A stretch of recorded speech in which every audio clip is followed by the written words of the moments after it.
पूज्य गुरु जी, उपस्थित आदरणीय सभी विद्वत वरेण्य एवं आर्य समाज के पुरोधा के रूप में जो अग्रणी जन हैं, उन सभी का आशीर्वाद यहाँ प्राप्त हो रहा है। आप सभी को नमन।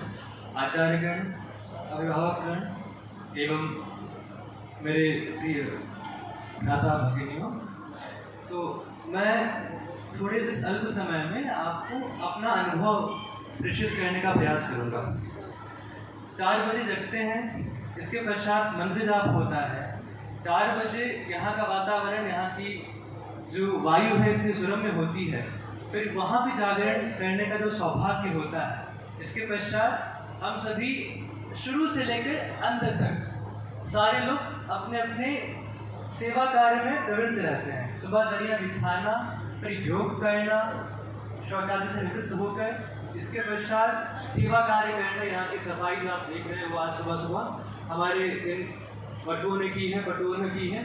और इसके बाद जो यहाँ तक की पाठशाला में जो सफाई है, यहाँ पर पौधों में पानी देना, घड़ों में पानी भरना, सेवा कार्यों से मन निर्मल होता है और निश्चय ही बहुत बड़ा संबल होता है। शारीरिक स्वास्थ्य भी बढ़ता है और मानसिक स्वास्थ्य भी बढ़ता है। दोनों पक्षों में मजबूती आती है और आत्मा की उन्नति होती है।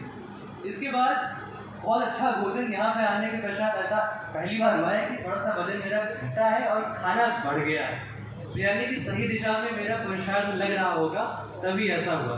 फिर हमारी कक्षाएं होती हैं। कक्षाओं में हमारे व्यवहारिक पक्ष से लेकर बहुत ही सैद्धांतिक पक्ष, भगवान से लेकर बहुत ही व्यवहारिक पक्ष तक सारी चर्चाएं होती हैं।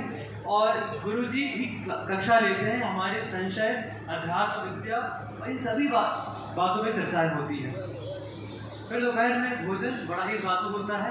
इसके बाद फिर कक्षाएं होती हैं। उससे पहले कुछ समय विश्राम का मिलता है और कक्षाओं के बाद थोड़ा सा सेवा कार्य और फिर खेल। यहाँ पर मैं ज़्यादा खेला नहीं हूँ। बचपन में ज़्यादा मेरी रुचि खेल में नहीं रही, पढ़ाई में रही है, लेकिन यहाँ पर आके एकदम आतुर रहते थे कि कब खेल का समय हो जाए। तो ये बात। इसके पश्चात फिर स्नान आदि से निवृत्त होकर संध्या, दिन भर सारे क्रियाकलापों के बाद जो भगवान से वापस से मिलना होता है वो, और उसके बाद हम भोजन करते हैं। भोजन के बाद फिर भ्रमण होता है। बहुत सुंदर श्लोक होते हैं। एक दो पंक्ति सुनाते हैं आपको। गंगा तीरे हिमगिरिशिला बद्ध पद्मासनस्य ब्रह्म ध्यानाभ्यसन विधिना योग निद्रांगतस्य। ऐसे बहुत प्यारे छंदों में हम श्लोक पढ़ते हैं। भ्रमण होता है, इसके साथ साथ खाने के बाद थोड़ा चलना फिरना चाहिए। और भ्रमण के बाद 45 मिनट सत्संग होता है, जहाँ पे गुरुजी उपस्थित रहते हैं। उनकी दिव्य उपस्थिति में हमारे आचार्यगण, स्वयं गुरुजी, और जो भी गुरुजी ने ये व्यवस्था कर रखी है कि बाहर से बहुत सारे विद्वान आए थे इस शिविर के अंतराल में, तो उनसे हमें मार्गदर्शन रोज कराया गया। और उसके पश्चात दुग्धपान, दूध पी के फिर 9 बजे सो गए। 9 बजे सो के 4 बजे फिर उठ गए, फिर चक्र चालू।